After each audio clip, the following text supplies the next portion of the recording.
The message of peace, unity, and national integration dominated prayer grounds this August 21 as the Muslim community in Cameroon joined their peers worldwide to celebrate the Feast of Sacrifice.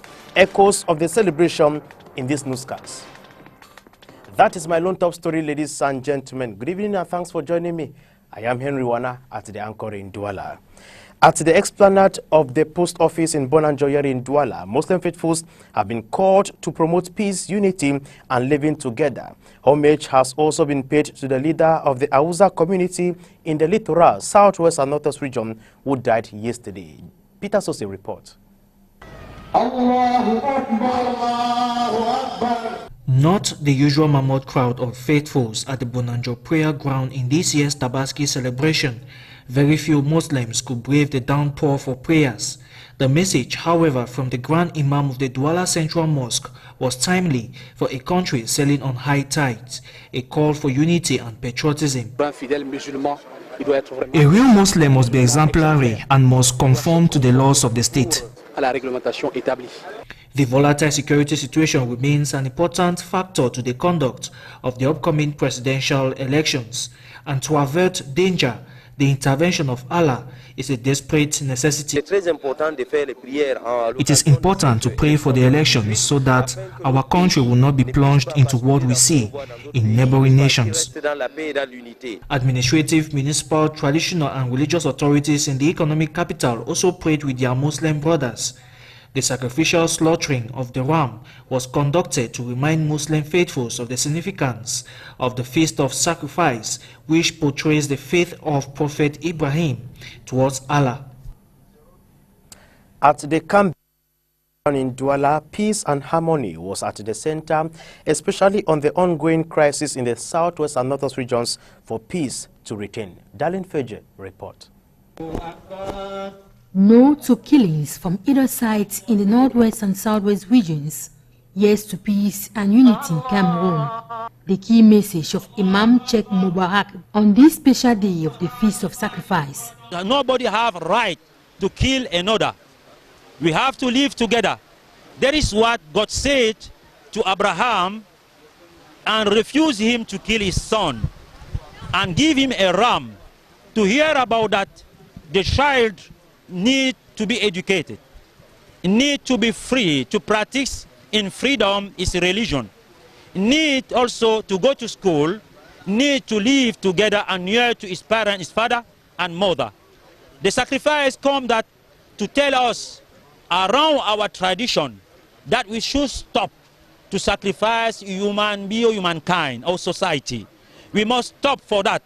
We must call for unity to live together inside a house, inside one house, inside one quarter, inside one village, inside a country. A sacrifice like that of Prophet Abraham is primordial at this moment for an everlasting peace in Cameroon. Brothers in Southwest and Northwest and other Cameroonians and the government also have to sacrifice something of them, accepted themselves each other, accepted themselves, arrive to reconciliation. That reconciliation means that we should refuse a part of our passion, of our need. Security measures were tightened during this 2018 edition of the Feast of Tabaski at Kambeto, with men in uniform stationed in and out of the prayer ground to guard the hundreds of Muslims, men, women and children who braved the wavy winds to listen to Allah's message.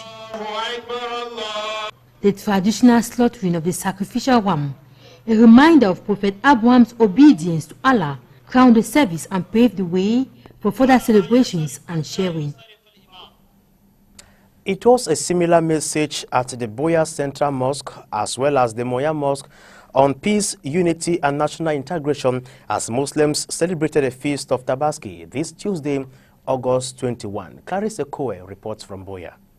Even the heavy rains this Tuesday, August 21st, could not stop Muslim faithful at the Boya Central Mosque and the Munya Mosque from celebrating this year's Feast of Tabaski, also known as the Feast of Sacrifice, which comes up on the 12th month according to the Islamic calendar.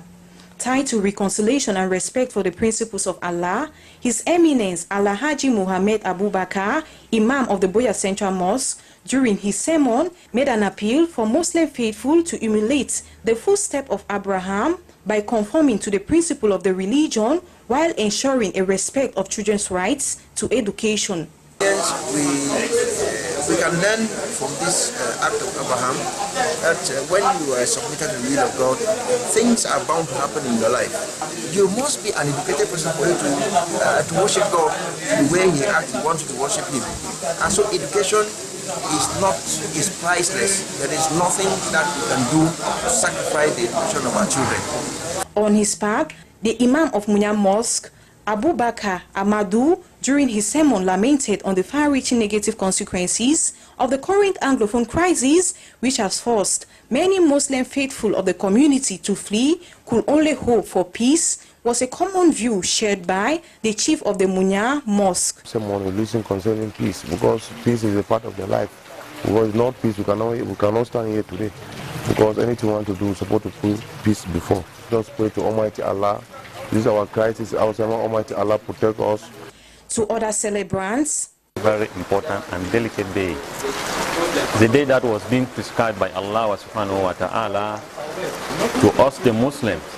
That as a Muslim you have to follow all the rules and regulations that Allah have ordered you to do. It does not mean that if you do not have a ram, you will not celebrate it. You will celebrate it according to what you have. A sacrifice of rams immortalized the feast of Tabaski in Buea, while security was tight. It is not just any kind of ram that is being slaughtered on such a feast by the Muslims. Thus, what criteria must one take into account in the selection of a ram to slaughter in such an event? Veronica Aje, tell us more. To celebrate the feast of sacrifice, one must slaughter a ram. On offre que ce qui est de bonne qualité. Imam Daouda Abubakar Labaran insists on the four types that exist: Aris, bovine, caprel, and camel, but the Aris is the best choice. Il faut éviter ce genre de bêtes. Once the choice has been made, other criteria come into play.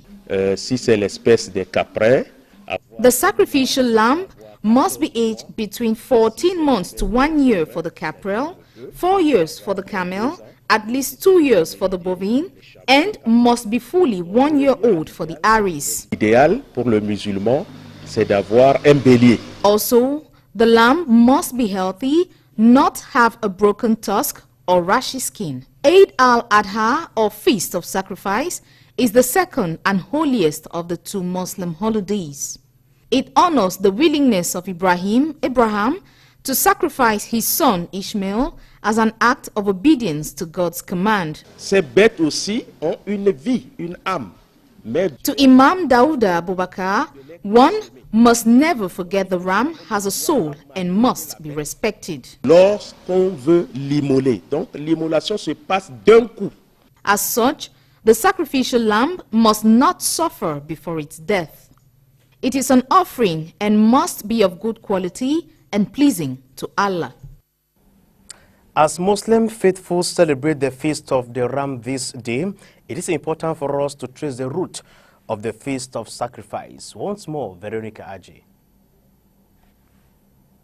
Eid al-Adha, second of two major holidays in Islam. The Feast of Sacrifice, as it is called, commemorates Abraham's obedience to God. In chapter 37 of the Holy Quran, Allah instructed Abraham to bring Hagar, his Adman wife, and Ishmael, their son, to Arabia from Canaan. Though the separation wasn't easy, he obeyed. Years later, Abraham was asked to perform the ultimate act of sacrifice, an order which the latter obeyed wholly despite temptations. Ibrahim, on the verge of slaughtering his beloved son, was given a lamb by God in replacement. Eid al-Adha in the Islamic lunar calendar falls on the 10th day of Dhu al-Hijjah and lasts for 4 days until the 13th day, but in the Gregorian calendar, dates all vary. On the day itself, Muslims begin with prayers and continue with visits to friends and families while exchanging gifts. The 4-day religious holiday corresponds with the height of the Hajj, the Mecca pilgrimage. In Britain, the sacrificial lamb is killed in a slaughterhouse and shed. The Feast of Sacrifice symbolizes obedience of father to son and submission to divine will. The blood of the lamb signifies purification, protection, and humility. This important Muslim celebration is one of the greatest trials of faith in the life of prophets. Away from the Muslim feast of Tabaski, let's talk education in this newscast. Book vendors in the town of Boya decry the fall in their line of business due to the ongoing crisis in the region. With less than 3 weeks to the start of the new academic year, the vendors say the demand of books is still very low. As you tell us, Clarice Ekoe. Here at the Munya market in Boya, this particular line is where most book vendors usually assemble to sell second-hand books, but has been transformed into a line meant for the sales of ready-made dresses and other items. This book vendor explains that this section of the market, which had over 40 textbook sellers in the past, has been transformed as a section for other businesses due to the fall in demand for textbooks.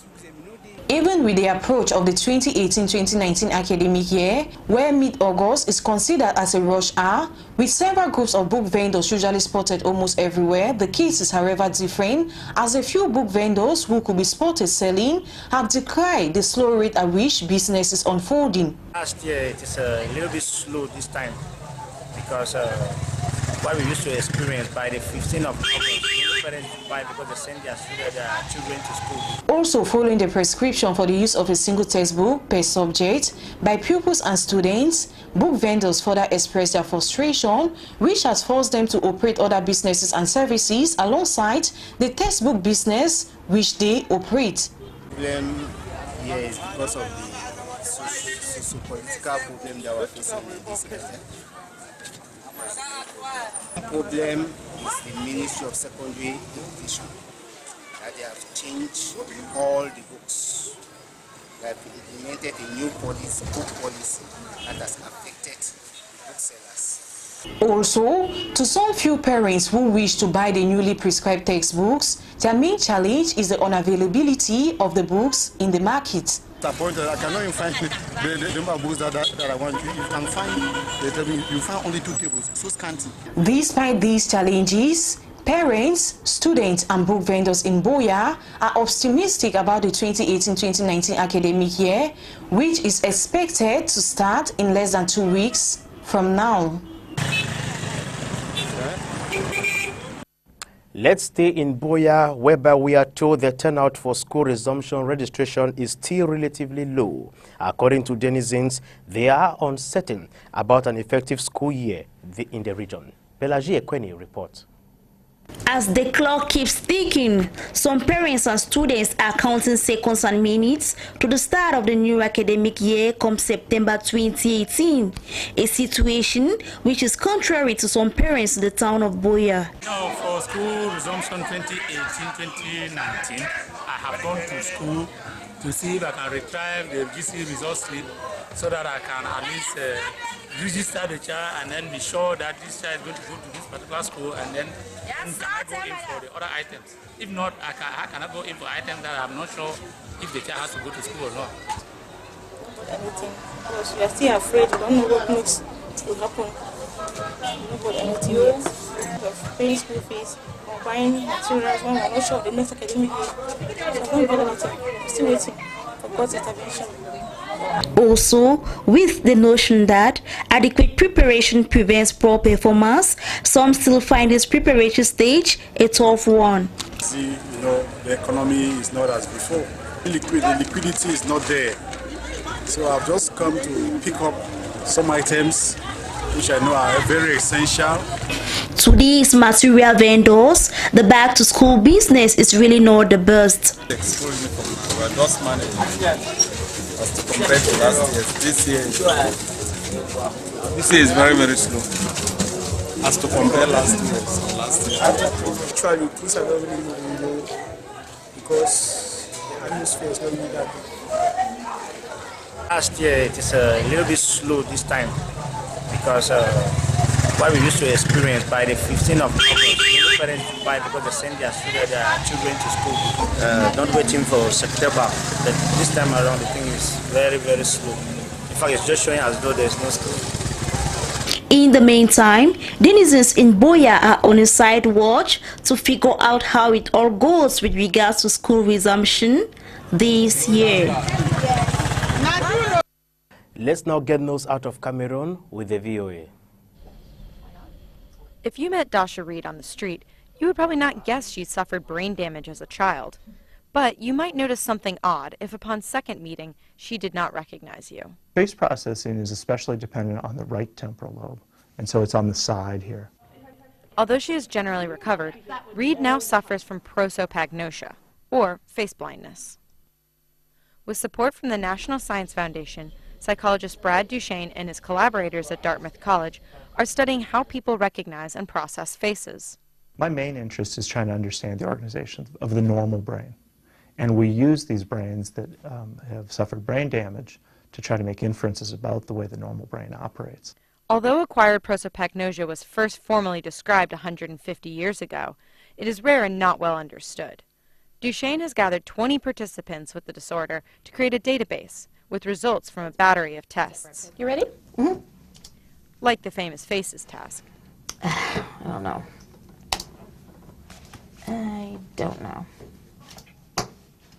John Travolta. Yeah, baby. That chin, you can't deny the chin. They also test other aspects of perception and memory for objects.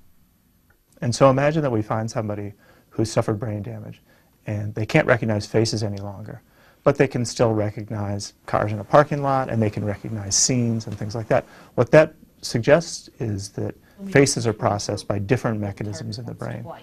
Researchers look at the brain structure using MRI and test brain activity using functional MRI, while patients look at faces or scenes. They are missing certain parts of the brain, or they have damaged certain parts of the brain, and we see that in MRI scans. And so if the part's not there, it can't act on anything. So we can make inferences on what that part does. We hope that by really developing an understanding of face processing itself, that'll provide us with sort of a model for understanding the way other parts of the brain work. Duchesne says his basic research on face blindness will not directly lead to any treatments, but Reed still wants to participate. With her help, researchers can better understand how we recognize the world and people around us. Sadie Witkowski, VOA News, Washington.